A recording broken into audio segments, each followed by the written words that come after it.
অতএব পৃথিবীর এই বাস্তবতা, এটা সবটাই ক্ষণস্থায়ী, তো মরে যাওয়া এটাই স্থায়ী, এটাই চূড়ান্ত কথা, এটাই শেষ কথা। হাসলেও চলে যাবেন, কাঁদলেও চলে যাবেন। সুখের রাত্রিও ভোর হয়, দুঃখের রাত্রিও ভোর হয়, বাসর রাতও ভোর হয়, ফাঁসির রাতও ভোর হয়। রাজপ্রাসাদে যে থাকে সেও একদিন কবরে যাবে, জীর্ণ কুঠির কুড়ে ঘরে যে থাকে সেও একদিন কবরে যাবে। 3 বেলা ঠিক মতো যে খাইতে পাইছে সেও মরে যাবে, 1 বেলাও যে খাইতে পায় না সেও একদিন মরে যাবে।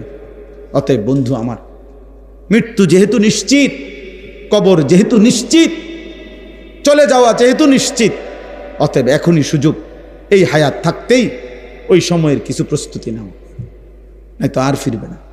ऐसे रहे या वैसे रहे वहां देखना फिर कैसे रहे।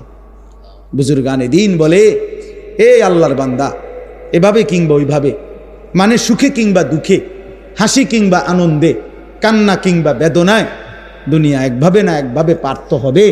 কিন্তু দেখার বিষয় হলো ওয়াহা দেখনা ফের कैसे रहे, ওইখানে দেখার বিষয় হলো কেমনে থাকবা, কবরে কেমনে থাকবা, হাসরে কেমনে থাকবা, জাহান্নামের আগুনে কেমনে চলবা।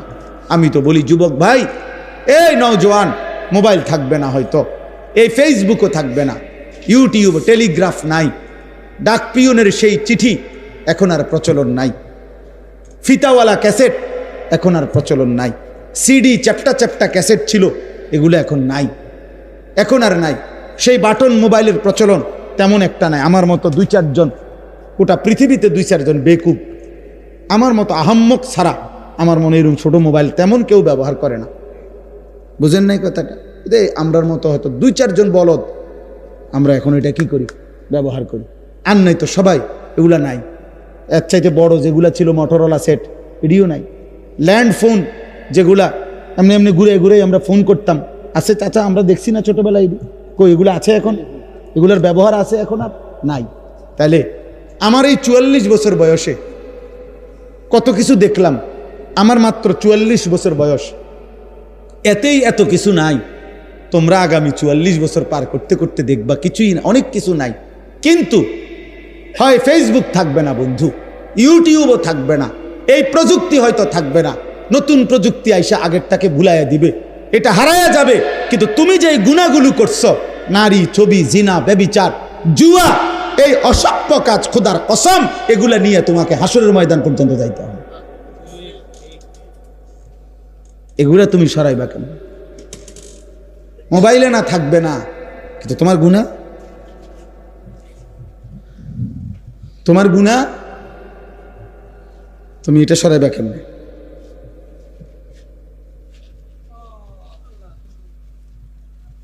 বলেন,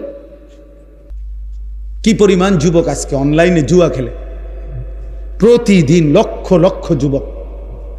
আপনারা বাবারা জানেনও না, এখন আর ওই কোনাকানিতে জুয়া খেলে না, এখন সবাই আপনার ঘরে, আপনার সন্তান পাশের রুমে সারা রাত অনলাইনে মোবাইলে হয় জুয়া খেলে, নয়তো নারীর উলঙ্গ ছবি দেখে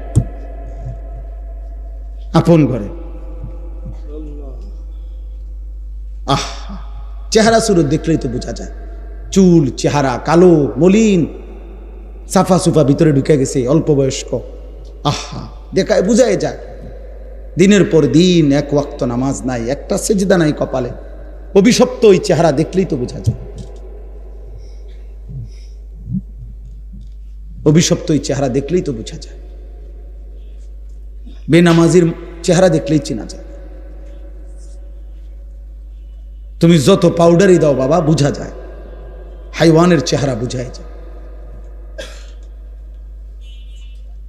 আল্লাহ আমাদেরকে বুঝ দান করে। এই শেষ কথা হলো, এখন আমাদের প্রত্যেকের এটা, আমি যে আয়াতটা পড়ছি, এই আয়াতের মূল বক্তব্য কি? আল্লাহ তাআলা বলছেন, নারী কিংবা পুরুষ, পুরুষ কিংবা নারী, জওয়ান কিংবা বৃদ্ধ, কারো দ্বারাই যেন সমাজের মধ্যে, মুসলিম জনবসতিতে অশ্লীলতা, বেহায়াপনা, অসভ্যতা, নোংরামি যেন না ছড়ায়। যে নারী বেপর্দা, যে মেয়ে বেহায়া, যেই মেয়ে চরিত্রহীন, যে মেয়ে মহিলা পর পুরুষকে নিজের শরীর, যৌবন, দেহ প্রদর্শন করে, হারাম কোনো সম্পর্ক করে, হারাম কোনো প্রেমের নামে অশ্লীলতা, ব্যভিচার, জিনা, অসভ্যতার নোংরামি করে। মনে রাখবেন, জিনা কিন্তু শুধু লজ্জাস্থানের অপকর্মকেই জিনা বলে না। জিনা হাতে ছুঁয়েলে কোনো ভিন নারী, সেটাকেও হাতের জিনা বলে। নবীজি বলছেন, চোখ দিয়ে কোনো ভিন নারী দেখলে এটাকে চোখের জেনা বলে। পাও দিয়ে কোনো ভিন নারীর সাথে হাঁটলে এটা পায়ের জেনা। কোনো অন্তর দিয়ে ভিন নারী সম্পর্কে কল্পনা চিন্তা ভাবনা করলে এটা অন্তরের জিনা। লজ্জাস্থান দিয়ে জিনা করলে সেটাও জিনা, লজ্জাস্থানের সবটাই জেনা। আল্লাহ তাআলা এই আয়াতের মধ্যে বলছে, যার দ্বারা জেনাকেই বলে অশ্লীলতা, অশ্লীলতাকেই বলে জেনা, ব্যভিচার। অর্থাৎ নারীকে কেন্দ্র করে যে গুনাহ, নাচ, গান, বাদ্য, বেপরদিগি, বেহায়াপনা, হারাম প্রেম ভালোবাসার নামে হারাম সম্পর্ক, এই যেই কোনো রকমের গুনাহ কোনো নারীর দ্বারা, নারীকে মাধ্যম করে হয়, এটাকে বলে আরবিতে ফাহিশা, অশ্লীলতা। ফাহশা অশ্লীলতা, ফাওয়াহিশ অশ্লীলতা। এটা কোরআনে আল্লাহ বারবার নিষেধ করছে, বারবার। ওয়ালা তাকরাবুজ জিনা ইন্নাহু কানা ফাহিশা। আল্লাহ বলছে জিনার কাছে যেও না, এটা ফাহিশা। ওয়ালা তাকরাবুল ফাওয়াহিশা মা যাহারা মিনহা ওয়া মা বাতান। আল্লাহ বলছে প্রকাশ্যে কিংবা গোপনে অশ্লীলতার কাছেও যেও না।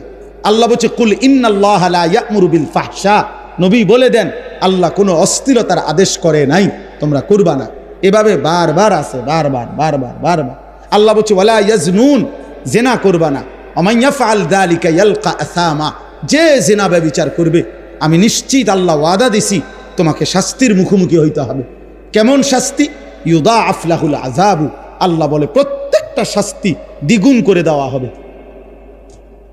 তোমার সমস্ত পাপের শাস্তি জিনার কারণে দ্বিগুণ করা হবে। আল্লাহর নবী বলছে, খোদার কসম বন্ধু, বুখারী মুসলিমের হাদিস, নবীজি বলছে লা ইয়াজনি জানি হিনা ইয়াজনি ওয়া হুয়া মুমিন। যখন কেউ জিনা করে, নবী বলছে সে মুমিন থাকে না, সে মুমিন থাকে না, সে মুমিন থাকে না। জিনাকারী মুমিন হয় না। আয-যানি লা ইয়ানকিহু ইল্লা যানিয়াতান। আল্লাহ কোরআনে বলছে জিনাকারী পুরুষ কোন জিনাকারী ব্যভিচারী নারী ছাড়া অন্য কাউকে বিবাহ করতে পারে না। অতএব অসৎ ছেলে, মনে রাখো তোর বউ হবে 6 নম্বর। তখন বুঝবি বাপ, অন্ত মানুষের বেডি চাও, মনে করো তেমন অসুবিধা নাই, মানুষের বেডি চাইয়া শেষ।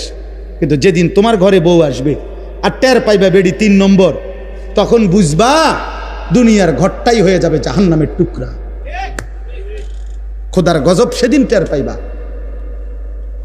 বেডি যখন ফাসাদ লাথি দিবে, তখন বুঝবা এই বেশি দিন দেরি নাই। রঙের গুড্ডি উড়াও, রঙের গুড্ডি কি উড়াও, টের পা। আমরা জানি না প্রতিদিন কি পরিমাণ মানুষের পারিবারিক অশান্তির কথা শুনি চাচা, মনে হয় মাঝে মাঝে কাঁদি। সব পাবলিকের কাছে কে বলেনি, বলে তো আমগো কাছে দোয়া চাই যে, বুঝেন নাই কথাটা? এটা তো স্বাভাবিক। দোয়া আমগো কাছে তো কানে কানে বলে, আলাদা বলে পারিবারিক অশান্তির কথা। কোটি টাকার মালিক, আমি তো ঢাকা শহরে জুমা পড়াই চাচা, 1000 কোটি টাকার মালিক তো আমি চিনি, আমগো মুসল্লি তো কোটি টাকার মালিক তো আমরা চিনি। একাকি যখন বলে আর কাঁদে, মনে হয় যেন আমিও একটু কাঁদি তার জন্য। বাইরে নামনে ফিটফাট, তার ভিতরের কষ্টে তো জাহান্নামের আগুন জ্বলে। স্ত্রী অবাধ্য, মেয়ে অবাধ্য, ছেলে আরেক মাইয়া লইয়া ভাগ্যা গেছে, মাইয়া আরেক ফোলা লইয়া ঘর করতেছে, ফতের থেকে মাইয়া লইয়া ফুটছে। একদিন এই কিছুদিন আগে এক ভদ্রলোক বলতেছে, কাঁদতেছে আমার কাছে, হুজুর আমি তার এত কি MBA না কি যেন একটা পড়া আছে না, MBA পড়াইছি পোলারে, কয়েকটা ভব ঘুরে রাস্তা রাস্তায় ঘুরে ফুটপাতে থাকে, এরকম এক লোকের একটা মাইয়া লইয়া তেয়াইয়া ফুটছে। কয়তো তো হুজুর আমি যে আজকে তারে 25টা বছর 22টা বছর পড়াইলাম, আমারই রক্ত পানি করলাম, তারে প্রাইভেট ইউনিভার্সিটিতে পড়াইতে যে কোটি কোটি টাকা খরচ করলাম, আমার বিনিময়টা কি?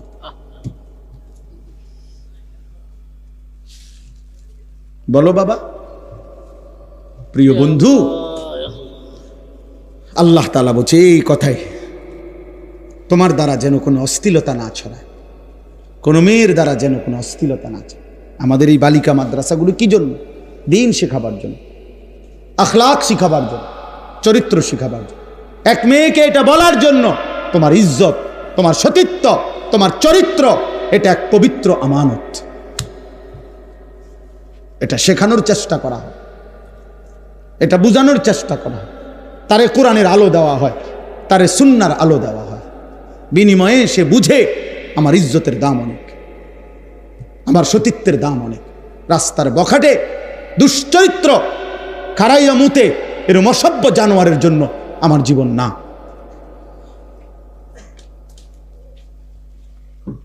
এই জন্য যার দ্বারা পুরুষ কিংবা নারী, জওয়ান কিংবা বৃদ্ধ, সমাজে যাদের দ্বারা অশ্লীলতা ছড়ায়, অশ্লীলতা, আপনারা যারা নিজ ঘরে টেলিভিশনের ব্যবস্থা করে রাখছেন, মনে রাখেন বাপ, আপনি আপনার ঘরে অশ্লীলতা ছড়িয়ে দিচ্ছেন। কারণ আপনার স্ত্রী, ছেলে মেয়ে, নাতি নাতনি আপনার দেওয়া এই টেলিভিশনে, আমনের দেওয়া ডিশের বিল দেন আমনে, টাকা দেন আমনে, বিল দেন আমনে, বিদ্যুৎ বিল, ডিশের বিল, তাহলে আমনের ইন্তেজামে ওরা উলঙ্গ ছবি দেখে। কত নিকৃষ্ট! আমার কাছে কিতাব ওইটাতে আছে যে পুরুষ এত বড় নিকৃষ্ট, কাপুরুষ, বুজদিল, এমন অপদার্থ যে সে তার বিবি টেলিভিশনে দেখে যে আরেক বেড়া আরেক বেডিরে জড়াইয়া ধরছে, এইটা সে দেখে, তারপরেও তার লজ্জা লাগে না। তোর মতো বেডইতের উপরে থুতো মারি বেটা, তুই বেটা কাপুরুষ, বেটা বুজদিল, বেটা তোর বিবি, আমার বিবি কেমনে এটা তাকায় রইছে যে আরেক বেড়া আরেক বেডির লগে প্রেম করে, আরেক বেডিরে জড়ায় ধরতে আসে, আরেক বেডির লগে নাচতে আসে। এবার জানে এটা, এটা দেখে না? তুমি বুঝো না? তুমি কি পুরুষ হইলা? কার টাকা দিয়ে এই অশ্লীলতা ছড়াইল? কথা বলেন না কেন? এই স্বামীর টাকা দিয়ে না? এই পুরুষের টাকা দিয়ে না? হ্যাঁ, আপনার মাত্র 8 বছরের ছেলেটাকে আপনি টেলিভিশন দেখায় দেখায় নষ্ট করে দিলেন। আপনার 12 বছরের ছেলেটাকে, আপনার 16 বছরের মেয়েটাকে, মাত্র মেয়েটা প্রাপ্তবয়স্ক হচ্ছে, আপনি তারে কি দেখতে দিছেন? ও কি দেখে এগুলা? ও যেই নাটক দেখে, সিনেমা দেখে, উপযুক্ত বয়সী পুরুষ নারী একজন আরেকজনকে জড়িয়ে ধরে, সে কি শিখে? আখলাক শিখে? বলো ভাই, বলো আব্বা, তুমি বলো। এই যে মাশাআল্লাহ, এই বাচ্চা খুব মনোযোগ দিয়ে শুনতেছে, আল্লাহ হায়াত দারাজ করে। ও উপলব্ধি করছে বিষয়টা কি কইতেছে। আপনি বলেন, ইনসাফ কি বলেন? কাট আমি ব্যবস্থা করলাম না, এটা বিল আমি দেয় না, বাচ্চা দেয়।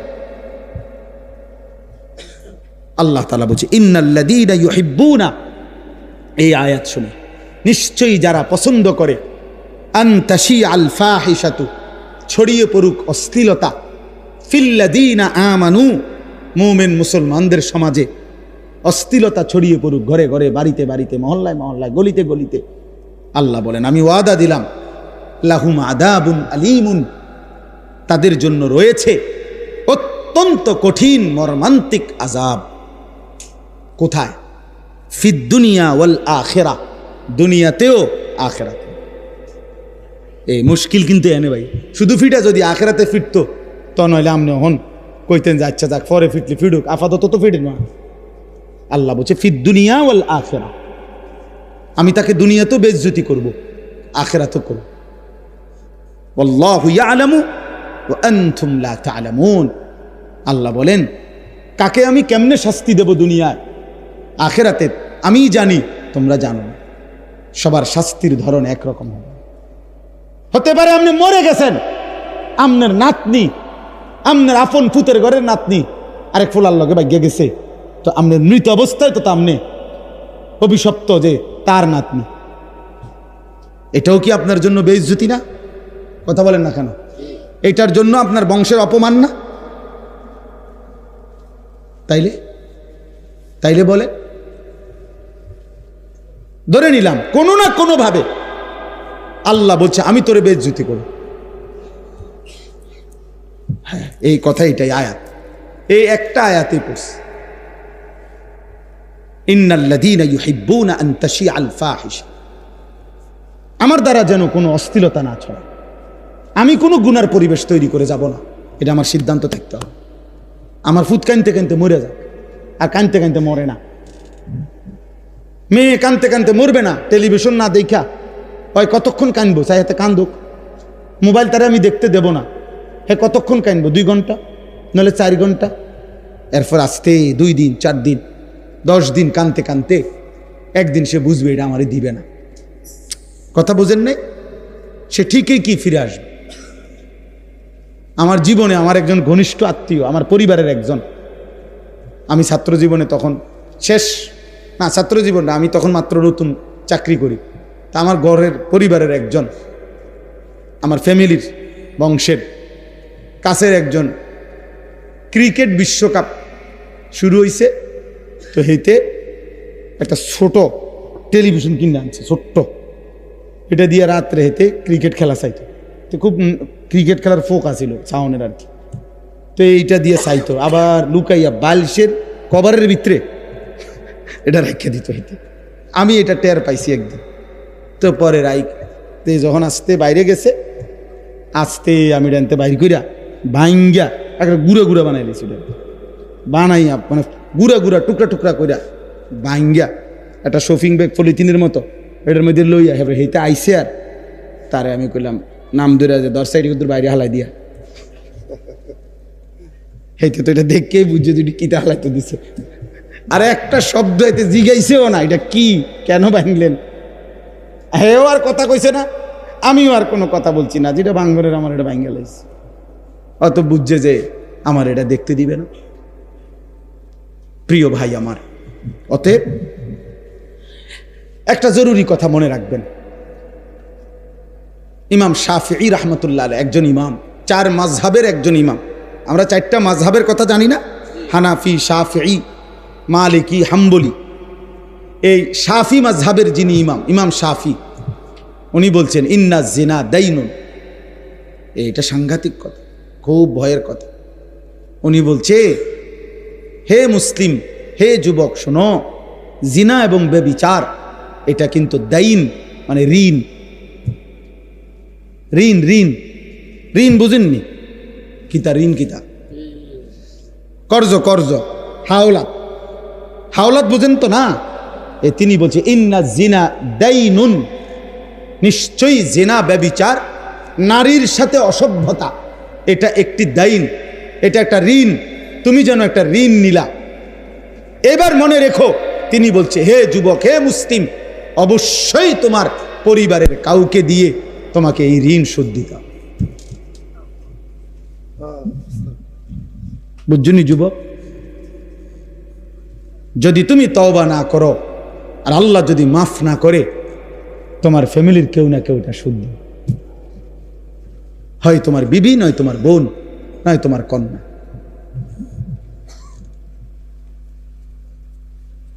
কোনো না কোনো কারো হাতে শোধ দিবে। নাউজুবিল্লাহ, আস্তাগফিরুল্লাহ, আস্তাগফির। কি ভাই, এর চাইতে বড় কথা কি হইতে পারে? আর নবীজির এই হাদিস কি অর্থ, যে নবীজি বলছে জেনাকারী মোমেন থাকে না, ব্যভিচারী মোমেন থাকে না। আহা, যার ঈমান থাকে না তার কি হালাত, তখন যদি মৃত্যু হয় তওবাবিহীন, কি হবে তার আখিরাত? কারণ কোনো ব্যক্তি যত বড় নাফরমানি হোক, যদি ঈমান টিকে থাকে, 1000 কোটি বছর জাহান্নামে জ্বললেও একদিন মুক্তি পাওয়ার সুযোগ আছে। ঈমান না থাকলে চিরস্থায়ী জাহান্নাম। ঈমান না থাকলে কি? আল্লাহ আমাদেরকে মাফ করে দেন। তাহলে আজকে এটাই বললাম, আপনাদের মেয়েদেরকে দিন শেখাবেন। একটা মেয়ের চরিত্রহীন হওয়া, একটা মেয়ে বেপরদা হওয়া, একটা মেয়ে খারাপ হওয়া, এটা শুধু ওই মেয়ের গুনাহ না, বরং একটা সমাজ নষ্ট করে দেওয়া। একটা পাড়া শেষ, একটা মহল্লা শেষ, শত শত যুবকের জীবন শেষ, শত শত যুবকের আখলাক শেষ। এজন্য একটি মেয়ের চরিত্র, একটি মেয়ের হায়া, শরম, লজ্জা, ইজ্জত, পবিত্রতা, অনেক কিছু, অনেক কিছু। অনেক। এই জন্য নবীজি সাল্লাল্লাহু আলাইহি সাল্লাম বলছেন, আল মারআতু আওরাতুন, নারী পর্দায় থাকার বিষয়, আড়ালে থাকার বস্তু। ফাইজা খারাজাত, নারী যখন বেপর্দা বের হয়, ইস্তাশরাফাহা শয়তান, শয়তান তখন পর পুরুষের চোখে তাকে লোভনীয় আকর্ষণীয় করে দেখায়। এজন্য নারী নিগ্রু কালো যদি হয়, পুরুষ তার দিকে কি করে তাকিয়ে। কোন যুবতী নারী যদি একেবারে কি হয়, নিগ্রু হয়, একেবারে কালো হয়, আফ্রিকান নিগ্রু, কিন্তু যুবতী, তাহলে পুরুষ ঠিকই তার দিকে কি করবে? কেন? শয়তান তাকে ওই পুরুষের চোখে ওই কালোটাকেই লোভনীয় করে। এই জন্য আমাদের আখলাক, আমাদের চরিত্রের পবিত্রতার জন্য, আমাদের সমাজের নিরাপত্তার জন্য আমাদের মেয়েদেরকে, মাদেরকে, বোনদেরকে পর্দায় রাখা, দিন শিখানো, কোরআন শিখানো জরুরি, জরুরি। নাই তো দুনিয়াতেও আযাব হবে। অসংখ্য অগণিত রোগ ব্যাধি, মহামারী, এই অশ্লীলতা, জিনা, ব্যভিচারের কারণেও ছড়িয়ে পড়ে। এইডস নামক মহামারী পৃথিবী থেকে এখনো নিশ্চিহ্ন হয় নাই। আর এর একমাত্র অন্যতম কারণ অবাধ যৌনাচার, জিনা, ব্যভিচার। আল্লাহ তাআলা আমাদের যুবকদেরকে, আমাদের মেয়েদেরকে, মা বোনদেরকে হেফাজত করেন। বাবারা, আপনাদের কাছে অনুরোধ, নিজের ছেলে মেয়ের দ্বীনের প্রতি নজর দিয়ে যুদ্ধ করেন, কষ্ট করেন। ছেলেটা নামাজ কেন পড়বে না? মেয়েটা পর্দা কেন করবে না? স্ত্রী কেন পর্দা করবে না? আপনি এটার উপরে হাজারবার চেষ্টা করেন, আলেমে দ্বীনকে পরামর্শ নেন, কোরআন সুন্নাহর দিক নির্দেশনা কি আছে এটা আপনি জেনে নেন। আপনি ওই পদ্ধতি প্রয়োগ করেন। স্ত্রী যদি নামাজ না পড়ে, আল্লাহর বিধান কি? স্ত্রী যদি পর্দা না করে, আল্লাহর বিধান কি? ছেলে মেয়ে যদি সেজদা না করে, হারামের মধ্যে লিপ্ত থাকে, আল্লাহর বিধান কি? এটা জেনে আমল করার চেষ্টা করেন। এমন নয়তো আপনিও আটকাবেন, সন্তানাদিও আটকাবেন। আখিরাতের ময়দানে কমপক্ষে প্রত্যেক মানুষকে নিজের এবং নিজ পরিবারের সদস্যদের ব্যাপারে আল্লাহ পাক জিজ্ঞাসা করবেন, এটুকুর জবাব সবাই দিতে হবে। কমপক্ষে এদ্দুর মাফ কারণে আমি আর আমার বিবি বাচ্চা এগো হিসাব আমারই দিতে হবে। তোমার বিবি বেনামাজি হলো কেন? বেপর্দা হলো কেন? তোমার ছেলে মেয়ে নামাজ পড়লো না কেন? আপনি কদ্দুর বলছেন, কি বলছেন, কদ্দুর চেষ্টা করছেন? আল্লাহর কাছে তো হিসাব আছে, ঠিক না? কথা বলে না কেন? আল্লাহর হিসাবে যদি হয় যে না, আমার বান্দা তার শেষ নিঃশ্বাস পর্যন্ত চেষ্টা করছে, তো ঠিক আছে, আল্লাহ মাফ করে দিবে। আর যদি আল্লাহ তো জানে আপনি কদ্দুর চেষ্টা করছেন না করছেন, আপনি নামাজের ফিকির করছেন যেদ্দুর, বিদেশের ফিকির করছেন তার তো 100 গুণ বেশি। আরে তো বাদ দাও, লাগতো না, পড়লে ফরুক, না পড়লে নাই, চাই বিদেশ ফাটাই দাও। বিদেশের 12 লাখ টাকা ব্যবস্থা করতে দুয়ারে দুয়ারে ঘুরছেন আপনি, 3 লাখ টাকা সুদে লইছেন, 3 লাখ টাকা কিস্তিতে লইছেন, 6 লাখ টাকা জমি বেচা লইছেন, 12 লাখ টাকা মিলাইয়া বিদেশ ফাটাইছেন আব্বা। এরপর হুজুরের থেকে আইয়া কইছেন, হুজুর খাস করে দোয়া করিয়েন তার লাগিয়া, আল্লাহ আল্লাহ করিয়া বহুত কষ্ট করিয়া টাকা মিলাইছি, খাস করে দোয়া করতো। কি দোয়া? হুজুরে কি দোয়া করতো? যে আল্লাহ উনি যে সুদে টাকা দিল সেটি বরকত দেন নাকি? তো কিটা দোয়া করতো? হুজুরে কি দোয়া করতো? যে আল্লাহ ওনার কিস্তিতে বরকত দেন। এই দোয়া করলে তো হুজুরের ঈমান থাকবে না, জানেন এটা? হারামের উপরে দোয়া করলে কি থাকে না? ঈমান থাকে না। এরকম দোয়া যদি কোনো হুজুর জেনে বুঝে করে তো হুজুরের ঈমান থাকবে না, তো মুসিবত না? আপনি কি খামখেয়ালি মনে করছেন? হারামের উপরে দোয়া করা যায় না, হারামের উপরে আল্লাহর কাছে কি করা যায় না, এটা নিষেধ, হারাম এটা। এই জন্য বিদেশ পাঠাইতে আমি নিষেধ করি না। যার রিজিক বিদেশ সে বিদেশেই যাবে, যার রিজিক এখানে সেখানেই থাকবে। প্রতি লোকমা যার খাবার যেখানে সে সেখানে পৌঁছবেই। কিন্তু আমার সিদ্ধান্ত থাকতে হবে আমি হারাম করব না, আমি হারাম নেব না, আমি আল্লাহর নাফরমানি মানব না। আমি যুদ্ধ আমার সন্তানের সাথে আপনি বলে দেন বুঝায়, বাপ তুই আল্লাহকে সেজদা করো না, বিবি তুমি নামাজ পড়ো না, পর্দা করো না, তুমি মনে রাখো যদি আমি দুনিয়াতে ভয়ে আতঙ্কে যদি তোমার লগে নাও পারি, তো মনে রাখো আমার মনের কষ্ট থেকে যাবে। আমি তোমার লগে পারলাম না, ঠিক আছে, কিন্তু তুমি আমার এটা মনে রাখো আমি তোমার প্রতি অসন্তুষ্ট। ছেলেরে বইল বাপ যে বাপ তোর উপরে আমি অসন্তুষ্ট, তো যে সন্তানের উপরে তার মা বাবা অসন্তুষ্ট ও জাহান্নামী। যে স্ত্রীর উপরে তার স্বামী অসন্তুষ্ট ওই মহিলা জাহান্নামী। তো তুমি তারে বলো তো নামাজ পড়বি না বেটি, পর্দা করবি না বিবি, তুই আমার হুমকি দাও, ঠিক আছে, তুই আমার জেল খাটাইবা, তুই আমার নারী নির্যাতন মামলা দিবা, ঠিক আছে যাও, কিছুই করতে পারলাম না তোমারে, তো এর দূর মনে রাখো আমার কলিজারা তো আটকে থাকতে না। কথা বলেন না কেন? কলিজারে কি জেল দিতে পারি? তো কলিজা দিয়া বলে গেলাম আমি তোমার প্রতি অসন্তুষ্ট। এর দূরে লে সারবে, তো ওই মহিলা কেমনে জান্নাতে যাব? স্বামীরে অসন্তুষ্ট রাখা। ওই সন্তান কেমনে জান্নাতে যাইব বাপ মারে অসন্তুষ্ট রাখা? বলেন চাচা। আল্লাহ আমাদেরকে হেফাজত করে, এই মাদ্রাসা আল্লাহ কবুল করে নেন। আপনারা অনেক কষ্ট করে বসছেন, আলহামদুলিল্লাহ এতটুকু বলার সুযোগ হয়েছে। আল্লাহ তাআলা আপনাদেরকে উত্তম বিনিময় দান করেন।